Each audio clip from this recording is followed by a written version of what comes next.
같이 기도 드리시겠습니다. 할렐루야. 사랑이신 하나님, 하나님의 말씀대로 예수님께서 다시 살아나셨습니다. 죽음조차도 막지 못하는 하나님의 아름답고 경이로운 사랑을 우리에게 나타내 주시고 죽음 너머 신비의 세계가 존재함을 보여주신 당신의 은총을 찬미합니다. 하나님, 인간이 무엇이 이쁘고 곱다고 세상 어디에서도 어떤 이에게서도 받지 못할 이다지도 큰 사랑을 부어주시는지요. 오직 주님의 은혜입니다. 예수님의 삶과 죽음, 부활을 통해 예수님이 진짜 하나님의 아들이시며 온 세상을 구원하실 주님이시고 그분만이 참 진리이심을 확증하시고 선포해 주셔서 우리가 믿는 이 믿음 또한 결코 헛된 것이 아님을 깨닫습니다. 그러나 하나님, 부끄럽게도 흔들림 없는 하나님의 큰 사랑을 받으며 살고 있는 게 분명한데 왜 이리도 사랑에 용기가 없고 인색할까요? 예수님의 삶을 따라가기를 바란다고 입으로는 말하지만 정작 수치와 모욕을 내가 당할까봐 손해보는 듯한 겸손한 삶과 가난한 삶을 요구할까봐 염려되는 내 안의 나를 봅니다. 겉으로 보이는 것으로 타인을 판단하고 단정짓고 나 또한 그렇게 평가받고 판단받을까 남을 의식하는 자신을 봅니다. 오 하나님, 우리를 불쌍히 여겨주십시오. 주님의 빛으로 우리를 비추어 주셔서 하나님의 사랑으로 우리를 계속해서 고쳐주십시오. 당신의 사랑받는 자녀라는 그 정체성을 잊어버리지 않고 살아가게 하옵소서. 하나님, 오늘 하나님께 올려드리는 예배가 다시금 하나님의 사랑으로 돌아가서 그 다정하고 넓은 품에서 하나님의 사랑을 즐거워하고 그 사랑이 이 땅의 모든 헛된 것을 흡수하여 녹아지게 함을 보게 하소서. 목사님을 통해 선포되는 하나님의 말씀이 성령님의 품성처럼 온유함으로 뜨거움으로 정결함으로 시원함으로 각 사람에게 찾아오시길 간절히 기도합니다. 성령님께서 말씀을 전하시는 목사님께 주님의 능력을 더 입혀주셔서 전하는 목사님과 듣는 저희 모두가 오직 하나님께만 영광 드리는 예배를 드리게 하옵소서. 지금도 현존하셔서 우리 생의 길 위에서 동무가 되어 걸어가고 계시는 우리의 주님 되신 예수님의 이름으로 기도드립니다. 아멘.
오늘 하나님이 주신 말씀은 누가복음 24장 13절에서 35절 말씀입니다.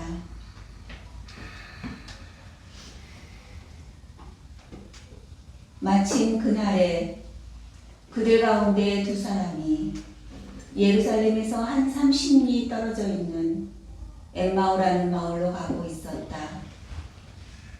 그들이 이야기하며 토론하고 있는데 예수께서 가까이 가서 그들과 함께 걸으셨다.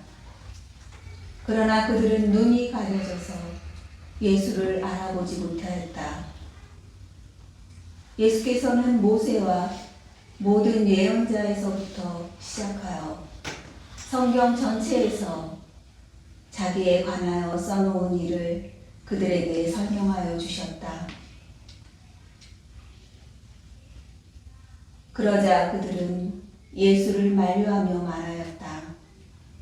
저녁 때가 되고 날이 이미 저물었으니 우리 집에 묵으십시오. 예수께서 그들의 집에 묵으려고 들어가셨다. 그리고 그들과 함께 음식을 잡수시려고 앉으셨을 때 예수께서 빵을 들어서 축복하시고 떼어서 그들에게 주셨다. 그제서야 그들의 눈이 열려서 예수를 알아보았다. 그러나 한순간에 예수께서는 그들에게서 사라지셨다. 그들은 서로 말하였다. 길에서 그분이 우리에게 말씀하시고 성경을 풀이하여 주실 때 우리의 마음이 우리 속에서 뜨거워지지 않았습니까? 그래서 그 두 사람도 길에서 겪은 일과 빵을 떼실 때 비로소 그를 알아보게 된 일을 이야기하였다. 아멘. 아멘.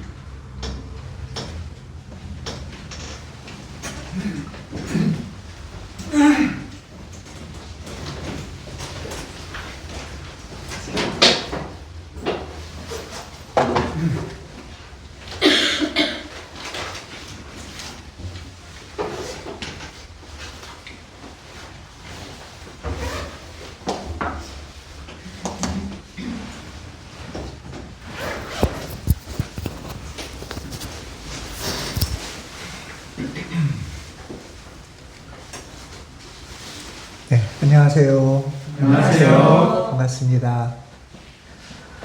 온라인으로 고항희님, 김혜란님, 예, 윤은성님, 이경민님, 서청남님, 예, 반갑습니다. 예, 지난주에 얼굴들을 뵀던 분들이 많으셔서 더 많이 반갑습니다. 예.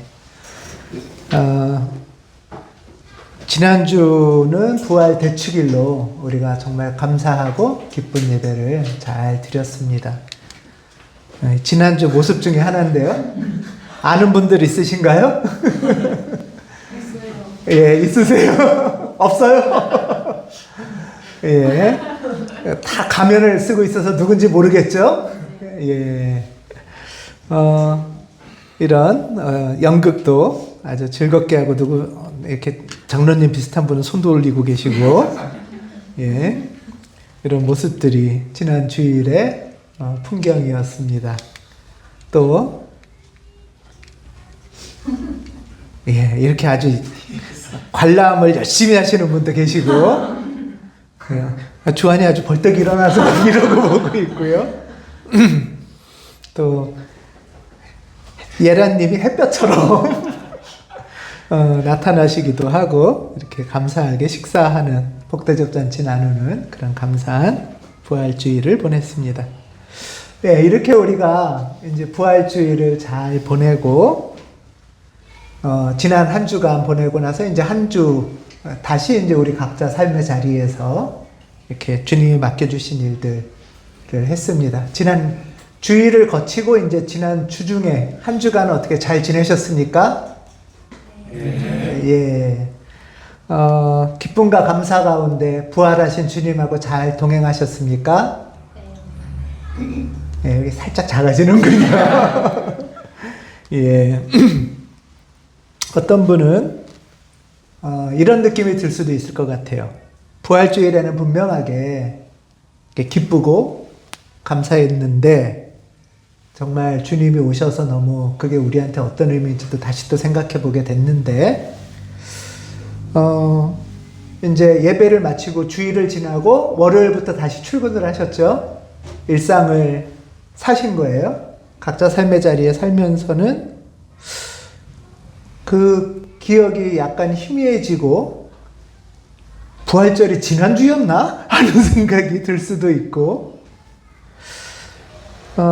예수님의 부활이라는 것이 내 삶과는 좀 뭔가 어딘지 먼 것 같이 희미해지기도 하고 먼 것 같이 느껴지는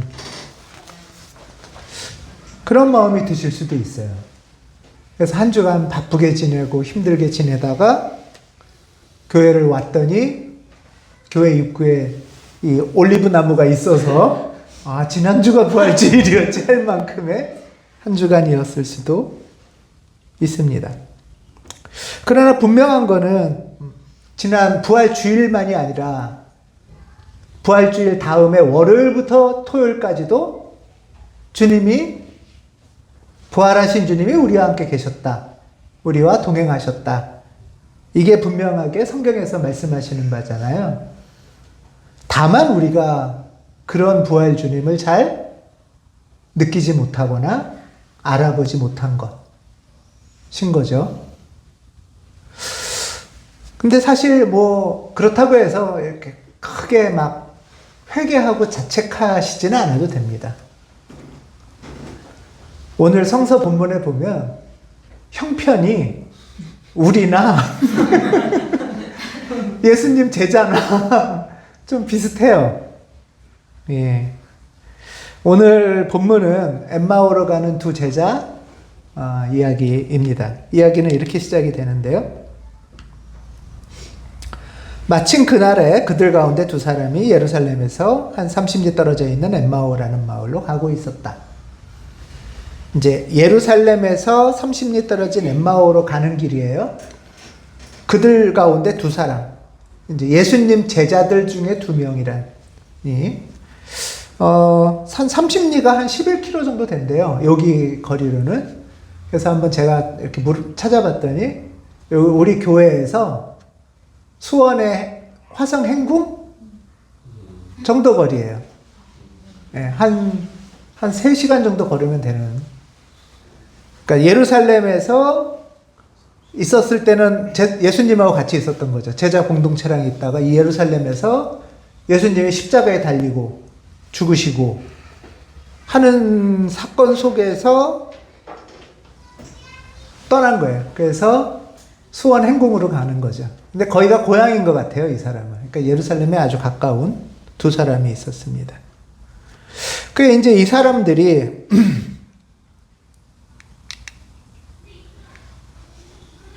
서로 3시간 동안 가면서 이야기하고 토론하고 가는 거예요.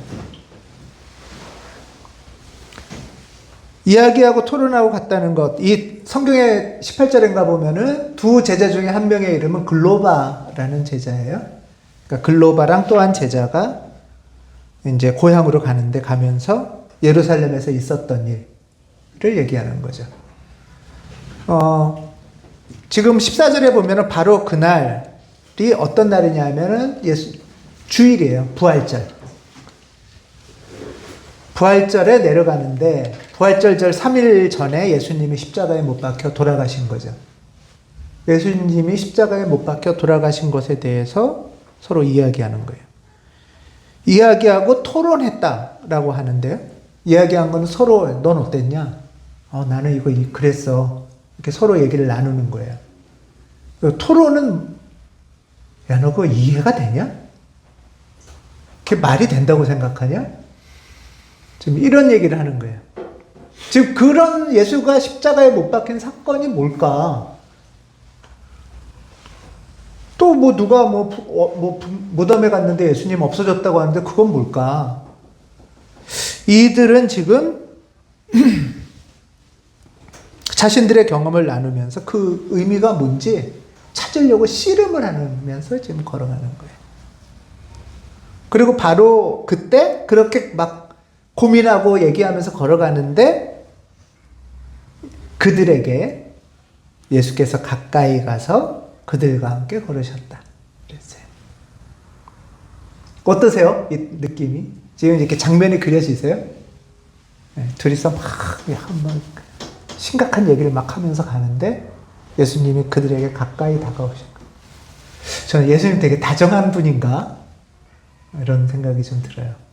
가까이 와서 막 달려서 뒤통수를 딱 때린 것도 아니고, 예, 가까이 와서 이렇게 같이 걸으시는 거예요. 부활 주님이 이런 모습으로 우리랑 동행하시는구나 하는 마음에 감사하기도 하고 기쁘기도 한 마음이 저는 이 장면에서 들었어요.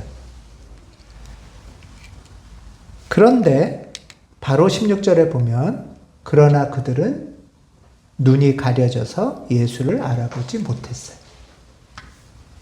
이제 여기서 중요한 포인트가 생기는 거죠. 부활 예수님은 그들에게 가까이 가서 같이 걷는데 엠마오로 고향으로 가는 길을 같이 걷고 계신 거예요. 그런데 이 제자는 그냥 얘기만 듣는 제자가 아니라 십자가를 목격하고 부활 소식도 듣고 예루살렘에서 제자 공동체랑 같이 있던 사람들이에요. 그 대단한 분들인 거죠. 네, 대단한 분들인데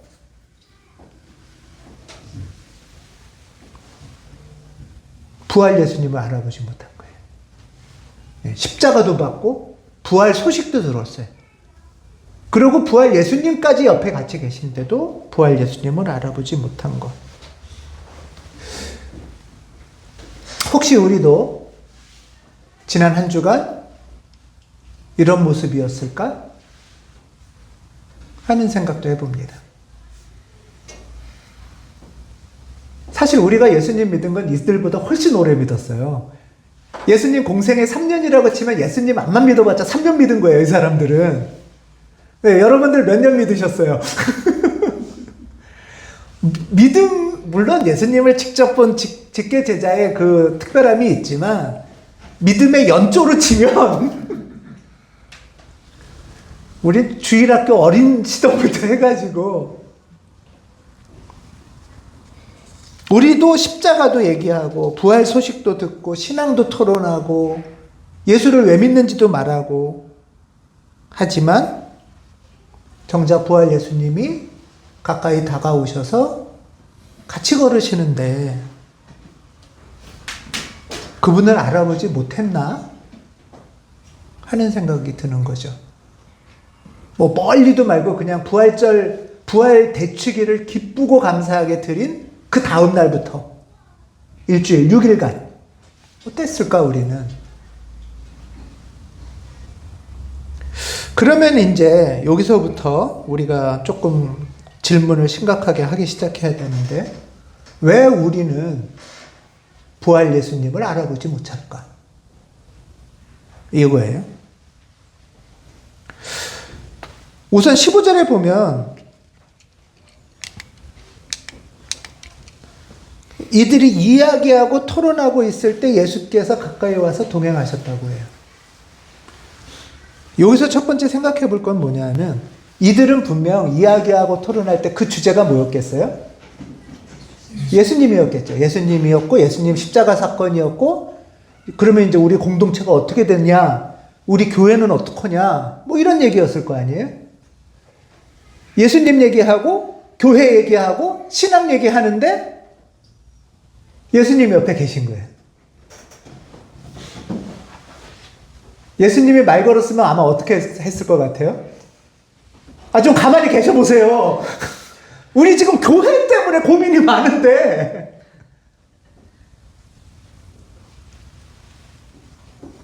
이게 우리식의 이야기와 토론?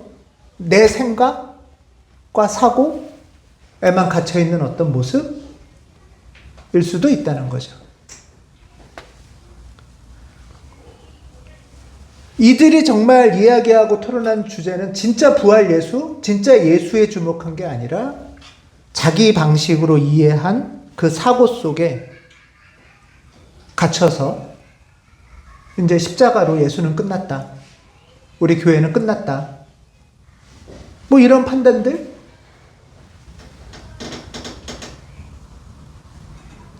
가운데서 정말 진짜 부활 예수님은 놓치고 있는 어떤 모습을 보여주고 있습니다. 부활을 기념하고 축하하고 부활 예수를 믿는 우리지만 실제로 여러분 우리 지난 한 주간 내 삶의 자리로 부활 예수님이 오실 거라는 걸 우린 기대해 봤을까? 예상해 봤을까? 또는 그 자리로 와주세요 하고 간구했을까? 하는 것을 한번 생각해 보는 거죠. 그래서 오늘 성서의 핵심은 이거예요. 부활 예수님이 안 계신 게 아니고, 부재가 아니고, 부활 예수님이 내 옆에 동행하고 계신데, 핵심은 관건은 내가 눈이 가리워서 예수를 알아보지 못한 거 아니냐라는 거예요.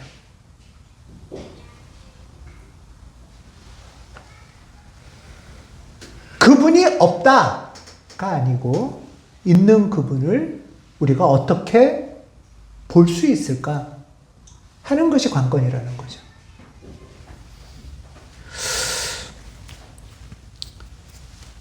이렇게 눈이 가려져 있는 제자들에게 부활 예수께서는 오늘 이야기에서 두 가지 방식으로 자신을 보여주세요. 자신을 보여주신다는 것은 우리의 눈을 뜨게 해주신다는 거죠. 예. 첫째는 예수님이 어떻게 하면서 제자들의 눈을 뜨게 해줬을까요? 퀴즈.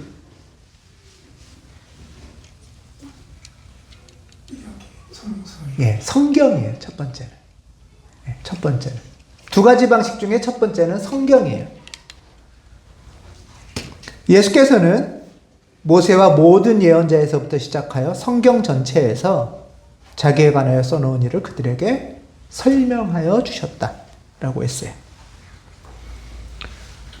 예수님이 제자들한테 가까이 가서 하신 일이 뭐냐 하면 이들이 못 알아보니까 첫 번째로 하신 일이 성경에 대해서 그리고 성경 속의 이 사건에 대해서 그 의미가 뭔지를 설명해 주시는 거예요.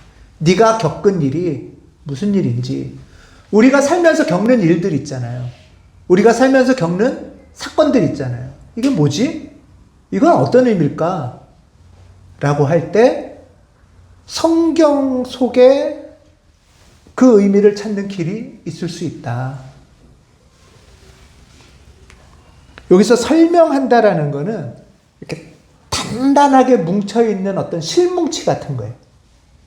실뭉치가 막 단단하게 엉키고 뭉쳐있을 때 이것으로는 아무것도 못하잖아요. 이거를 잘 풀어서 옷감을 짤 수 있게 풀어준다는 뜻이에요. 숨어있던 것이 열린다는 뜻이에요. 숨어있던 것이 열린다라는 것은 다른 말로 하면 계시. 그쵸? 계시예요. 이렇게 감추어져 있던 것이 열리고 단단하게 있던 것이 풀어지는 것. 성경은 단단한 뭉치덩어리예요. 성경 그 뭉치덩어리 앞만 째려본다고 해서 그게 풀리지 않아요. 성경을 막 떠받든다고 해서 하나님의 뜻을 알 수 있는 게 아니에요. 성경을 막 요리 보고 저리 보고 껍데기만 본다고 해서 되는 게 아닌 거예요. 풀어서 설명하는 것. 그런 면에서 보면 예배의 말씀의 시간, 그리고 수요 모임에서 이번 주부터 시작할 성서 읽기는 계시의 사건을 만날 수 있는 시간이라는 거죠. 이 계시가 없으면 우리는 닫혔던 눈이 열릴 수가 없다는 거예요. 그런 면에서 착각하면 안 되는 게 성경이라는 거는 단순한 성경을 중요하게 여겨라 하면 성경 책을 중요하게 여기라는 게 아니라 성경이라는 진리를 품은 이 진리를 소중하게 여기고 귀하게 여기라는 뜻이죠. 성경은 하나님의 뜻을 품은 진리라는 의미예요. 그러면 우리가 부활 예수를 만나려면 어디에 눈이 열려야 되는 거예요? 진리의 눈이 열려야 되는 거죠. 하나님의 뜻, 진리의 눈이 열려야 되는 거예요. 성경에 이상한 부분에 눈이 열리면은 이단이 되죠. 이상한 부분 하나 끌고 와가지고 너 예를 들면 구약에 너 돼지고기 먹냐 안 먹냐 이런 걸로 싸운다든가 신약에서 너 할래 했어 안 했어 이렇게 싸우면은 진리를 놓친다는 거예요. 그래놓고 성경적이다 라고 할 수 없는 거죠. 우리가 그래서 부활 예수를 발견하려면 무엇이 진리일까? 무엇이 옳은 것일까? 무엇이 하나님의 뜻일까? 하는 것을 묻는 신앙. 이런 신앙의 질문 가운데 우리는 부활 예수를 발견할 수가 있어요. 32절에 보면 서로 나중에 이렇게 얘기해요. 길에서 그분이 우리에게 말씀하시고 성경을 풀이하여 주실 때 이 뭉쳐있던, 그래서 이게 무슨 뜻인지 몰랐는데 이것을 풀어주실 때 우리 마음이 뜨거워지지 않았습니까? 여러분 예배드리고 성경을 묵상하고 수요 모임을 참여하는 중에 마음이 뜨거워지셨던 경험이 있으시죠?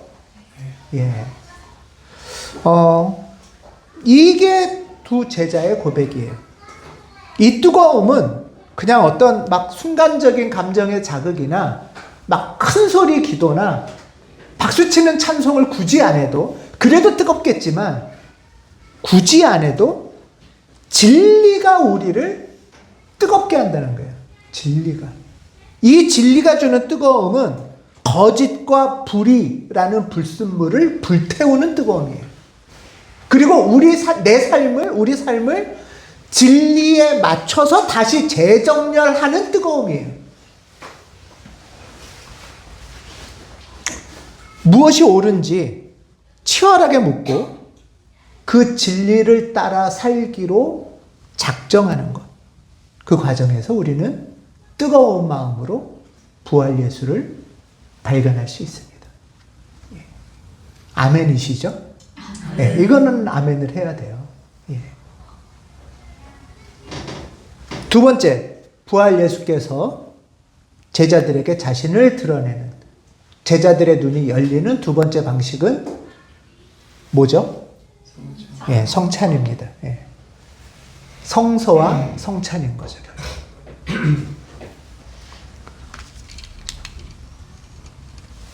그리고 그들과 함께 음식을 잡수시려고 앉으셨을 때에 예수께서 빵을 들어서 축복하시고 떼어서 그들에게 주셨다. 그제서야 그들의 눈이 열려서 예수를 알아봤다. 밥을 같이 먹고 같이 걸어 다니고 해도 부활 예수를 못 알아본 거예요. 꽁꽁 숨겨져 있던 거예요. 근데 성서를 풀고 성찬을 나눌 때 눈이 열린 거예요. 이 성서와 성찬, 우리 교회의 예배, 주일 예배의 두 기둥이 뭐죠?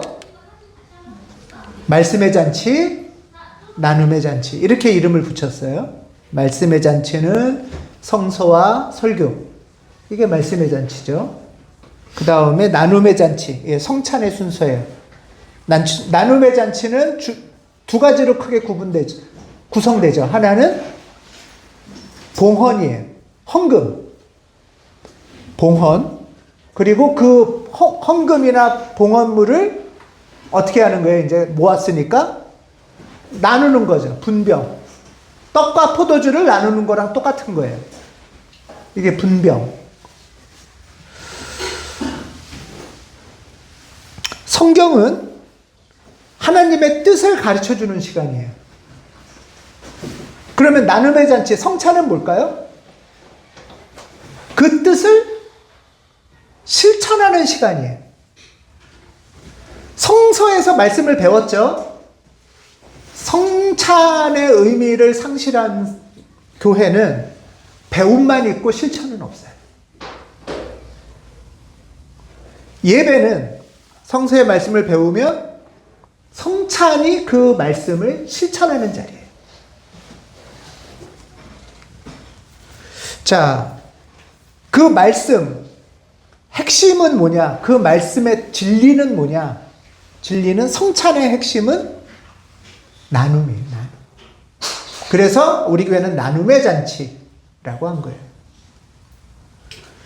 성경은 책이 아니라 진리이듯이 성찬은 단순한 교회의 형식이 아니라 배운 하나님의 뜻을 실천하는 자리예요. 사실 그런 면에서 성찬은 요 나눔의 잔치와 더불어 우리 교회는 소박한 밥상이나 복대접 잔치까지 이어져요.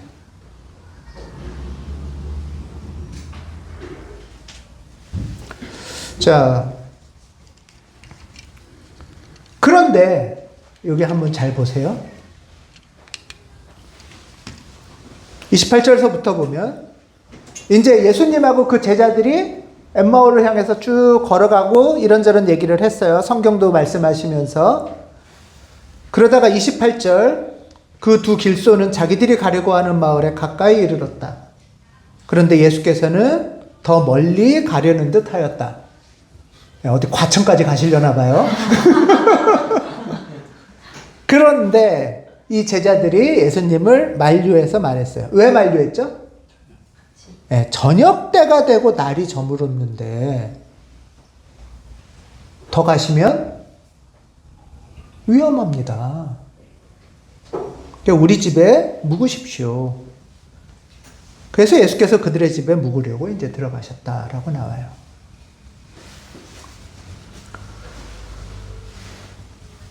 이 두 번째, 우리가 부활 예수를 만날 수 있는 길의 첫 시작이에요. 이게 첫 시작인데, 성찬의 첫 시작은 뭐죠? 우리 나눔의 잔치의 첫 시작은 봉헌이죠. 봉헌이 없으면 뭘 나누겠어요? 빵과 포도주를 갖고 오지 않으면 나눠 먹을 수 없죠. 고린도 교회에서 한 게 뭐였죠? 각 교인들이 저녁 때 각자 밥을 모아오면 거기서 같이 나눠 먹는 거죠. 성찬의 시작이 이렇게 시작된 거예요. 자, 그런데 해가 저문다고 해서 낯선 사람을, 오래 만난 사람 아니라고요?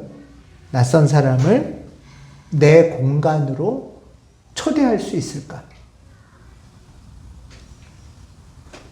여기서부터 심각해집니다.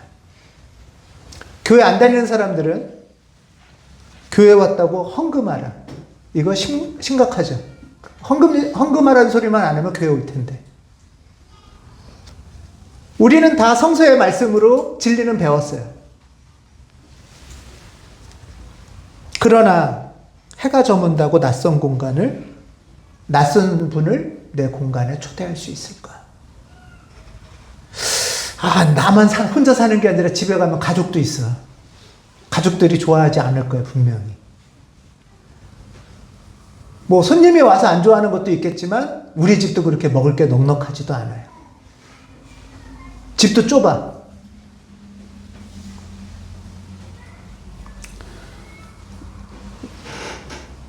나눔이 시작되는, 예수님을, 부활 예수를 발견할 수 있는 두 번째 성사, 나눔, 성찬을 한다는 것은 굉장히 불편하고 손해보는 행위예요.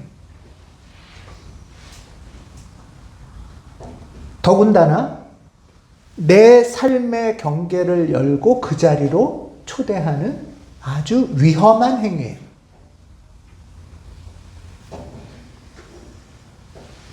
그런데 성경은 이렇게 불편함과 손해와 위험을 무릅쓸 때, 그리고 성찬이 이루어질 때, 그때 우리의 닫혔던 눈이 열린다고 말을 하세요.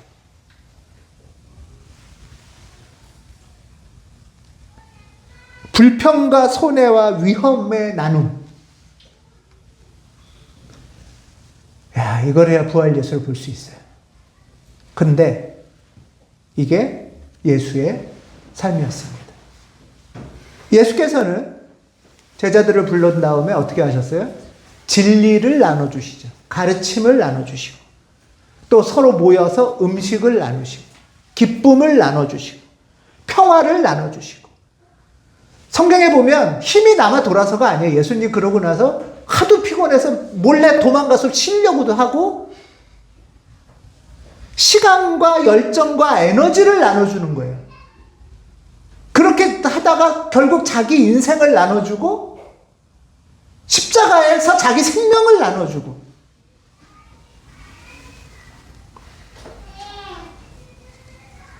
예수는 불편과 손해와 위험을 무릅쓰고 나눔을 사신 분이에요.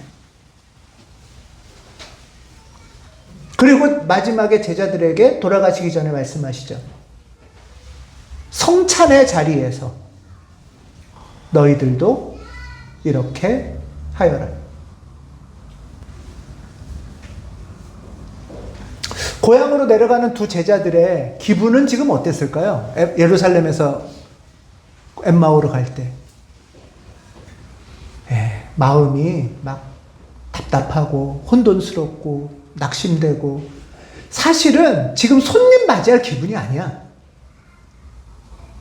내가 좀 기분이 좋고 여유로우면 너그러울 수 있죠. 근데 이 사람들의 마음이 지금 내 한 몸 사실 추스리기도 어려워요. 그런데도 이들은 예수님 제자답게 배운 진리를 실천했어요. 그 실천이 해가 저무는데 같이 주무시고 가시죠.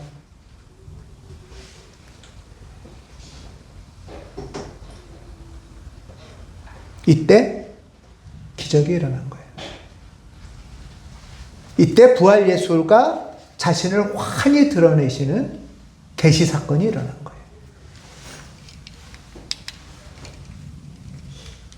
그래서 같이 음식을 나누어 먹을 때 사실 이거 먹을 빵도 부족했을 거 아니에요. 기쁘지도 않았을 거예요. 그럴 때 같이 음식을 나누려고 기도할 때 그들의 눈이 열려서 예수를 알아보기 시작한 거예요.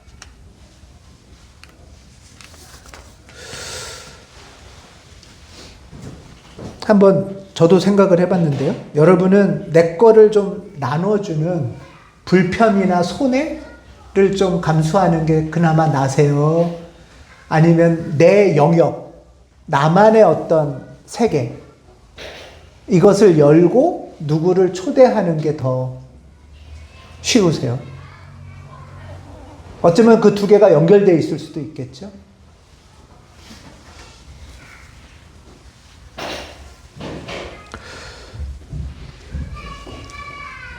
집이란 나만의 안전하고 따뜻한 세계를 말합니다. 그 공간을 연다는 것은 이 사람의, 다른 사람의 필요, 다른 사람의 어려움, 고통을 내 삶 안으로 초대한다는 뜻이에요. 이 초대는 호기심이나 즐거움일 수도 있지만 불편이나 손해나 위험을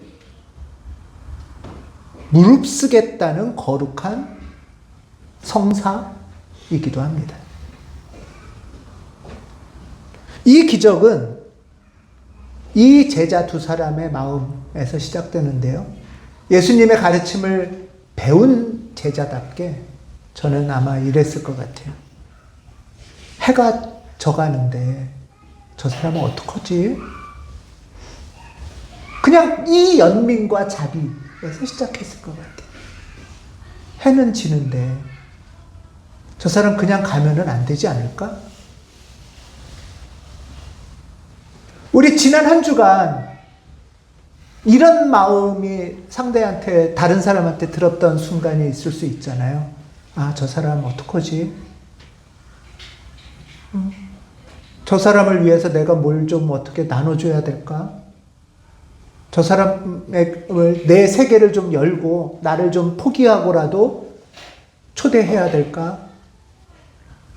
이런 연민과 자비의 마음이 기적을 일으키는 마음이라는 거죠.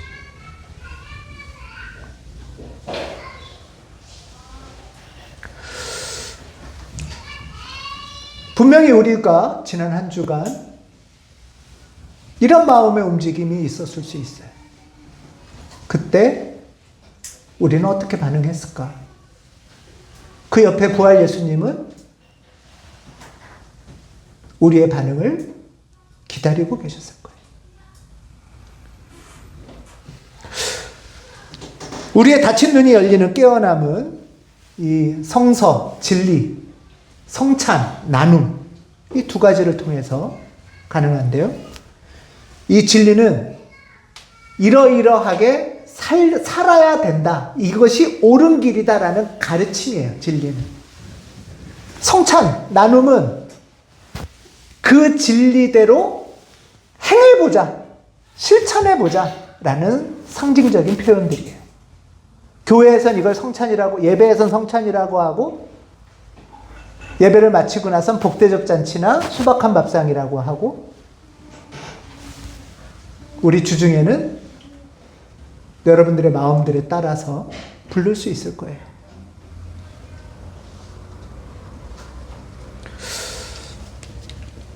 오늘 이야기 마지막은 이렇게 마쳐집니다.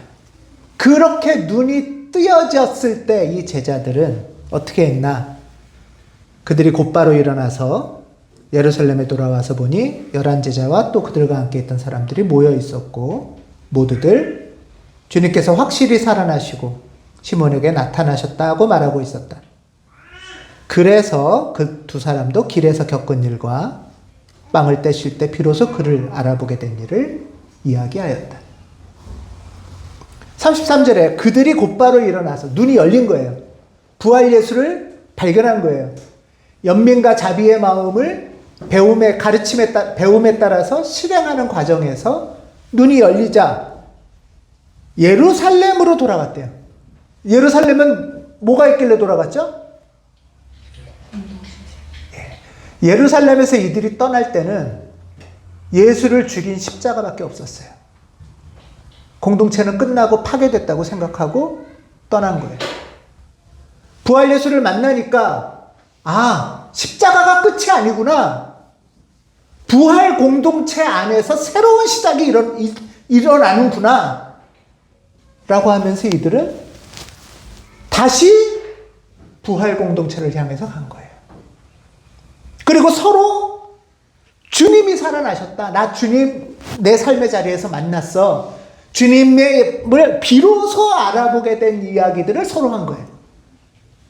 비로소 알아봤다. 내 삶의 자리에서 자비와 연민으로 손해와 불평과 위험을 무릅쓰는 일들을 서로 얘기 나누고 그 가운데서 부활 예수가 나타나셨음을 증거하는 공동체가 이때부터 생기기 시작한 거예요.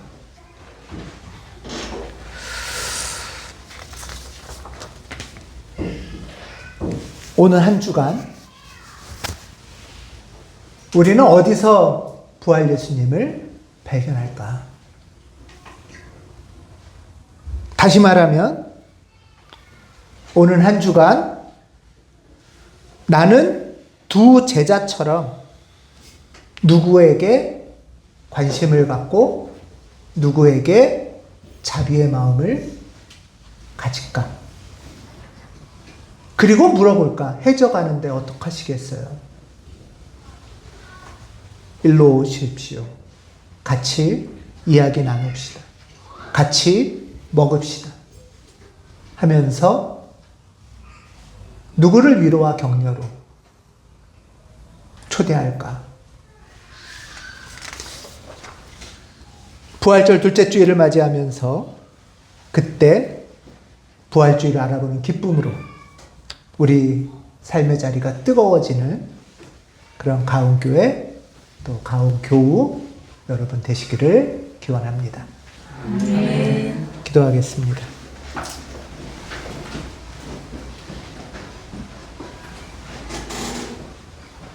부활하셔서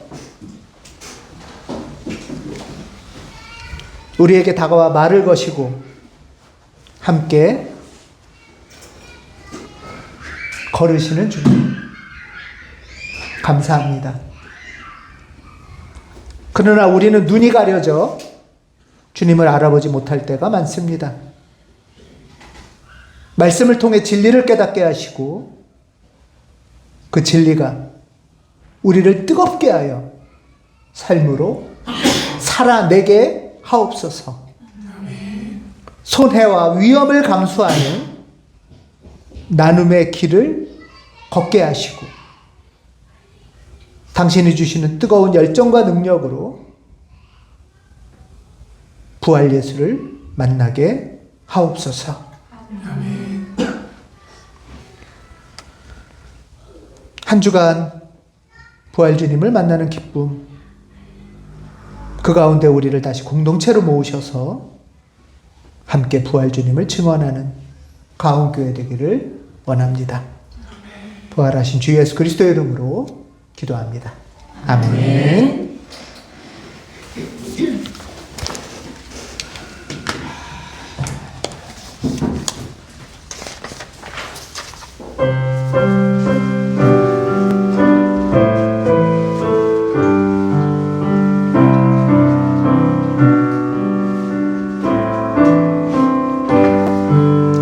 주께서 부활하셨네.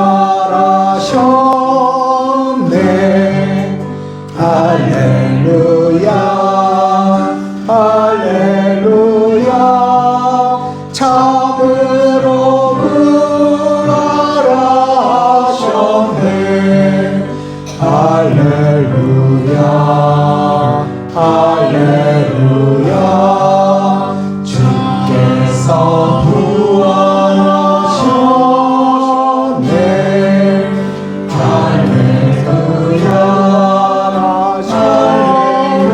할렐루야. 참으로 부활하셨네.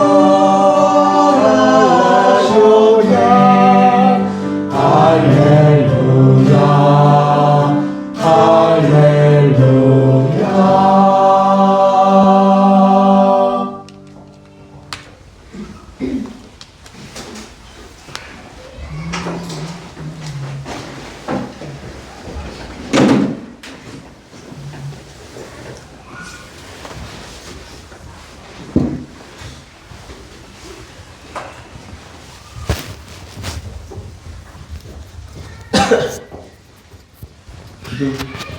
기도드리시겠습니다.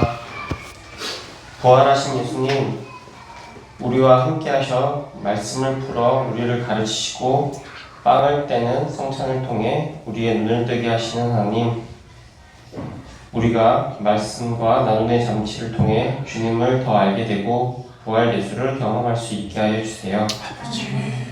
우리가 귀 기울여 주님의 가르침을 듣고 새길 수 있는 겸손함과 열의를 주시며 우리가 낯선 일을 드리고 먹일 수 있을 만큼의 용기와 믿음을 허락하여 주소서.